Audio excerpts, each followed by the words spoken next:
Live and alert on the north side of the dirt. It is your man D Real coming at you with another Be Real with D Real, where edutainment explains it. Happy Saturday. My Saturday ain't so happy. Weather's kind of dreary out there, but I'm gonna try to bring some, edutainment into your lives this somewhat blah Saturday for me. Wherever you are in the country, I hope the sun's out and you're enjoying the heck out of it. I am not. So I guess this is the perfect segue to talk about a review on a horror movie. Yeah, Salem's Lot. They got a new Salem's Lot. It was supposed to be released in theaters, but they decided to release it on HBO Max. Yay me. And yay you, because I'm going to give you a non-spoiler review of the movie. But before I do that, let's do what we need to do so we can do what we want to do. Comment, like, subscribe, and share this page right here, the Be Real with D Real page, so that when new material comes out like this, you get it. Turn on your notifications.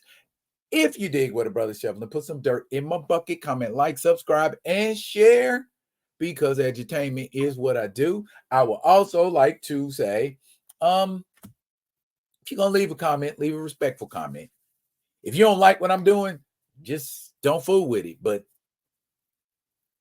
disrespectful comments do not end well for said commentators. So at your own risk. Anyway, HBO Max has a new Salem's Lot series. Now, for those of you who are not aware of what Salem's Lot is, Salem's Lot, long and short of it, is a vampire movie written by the incomparable Stephen King. This is the second novel that Stephen King ever published.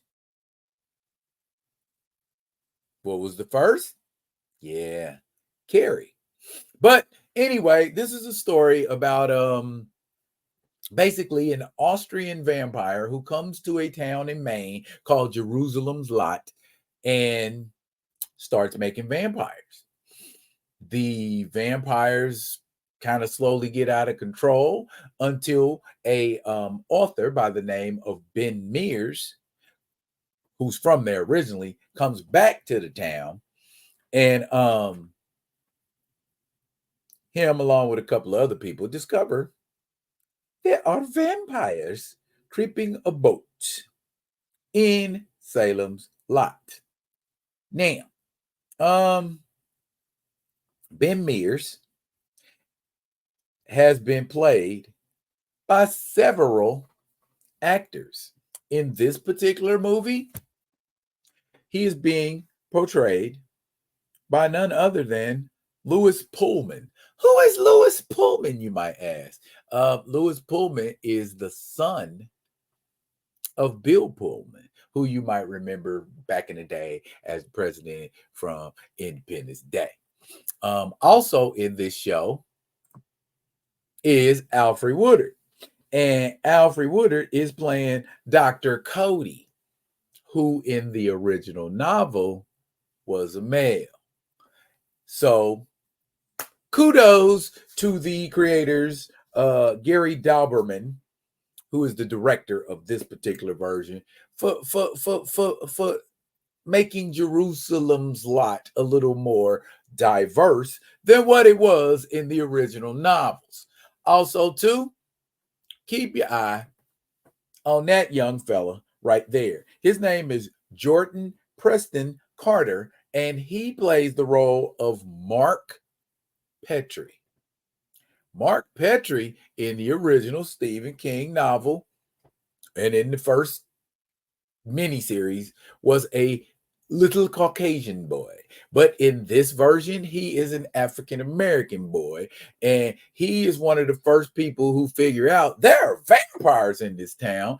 And rather than get scared, he decides, oh, I'm going to help wipe these mugs out. And he is one to keep your eye on. Definitely.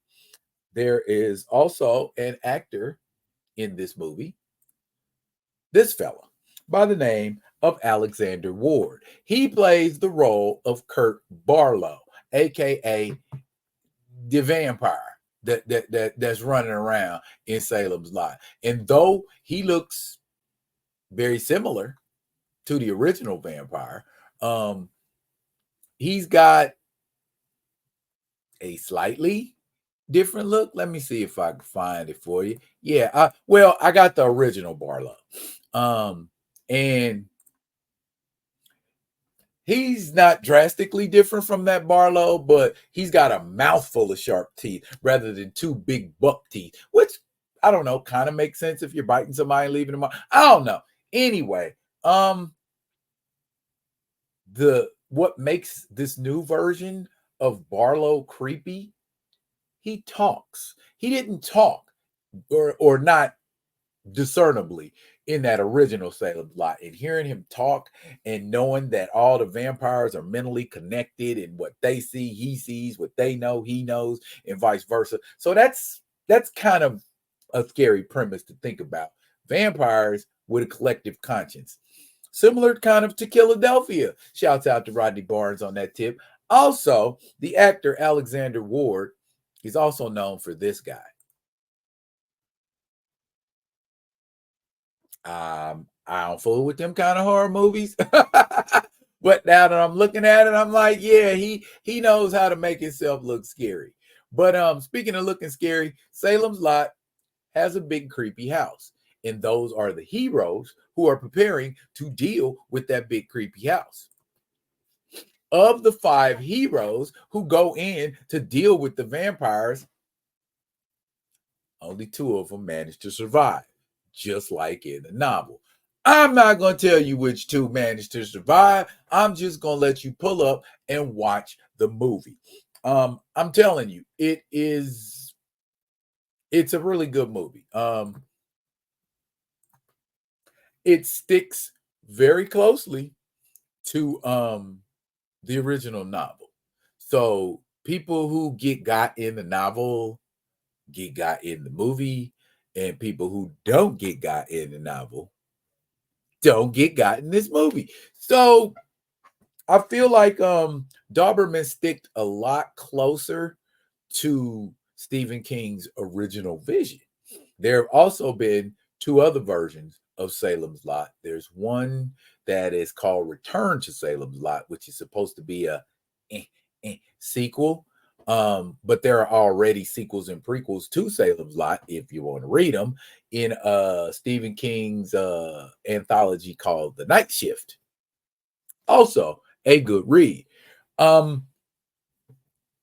Overall, for this time of year, I mean, it premiered on October 3rd on HBO, and it's only been out 9 days, y'all. So you could jump on the bandwagon, check out Salem's Lot, the 2024 version of Salem's Lot, and tell me what you think about it, because I really, really, really, really, really enjoyed it. I am more of a werewolf buff than I am a vampire buff, but I can't deny I dig a good vampire movie, especially one that sticks to canon, especially one that doesn't go all the way off the beaten path like some people who make superhero movies and decide the source material isn't good enough. Thank you, Gary Dauberman, for sticking somewhat closely to the source material, closer than some folks who don't. Do you enjoy vampires? Do you enjoy jump scares? Do you enjoy gore? This version of Salem's Lot has a little bit of all of that. I think you will enjoy it. I enjoyed it, so I think you will enjoy it too. Pull up for the 2024 version of Salem's Lot. It is well worth it this time of year. And that's it. That is it for now, y'all. But fret not, I will be coming at you with another one of them other ones. And until I do, y'all be good. Be good to each other.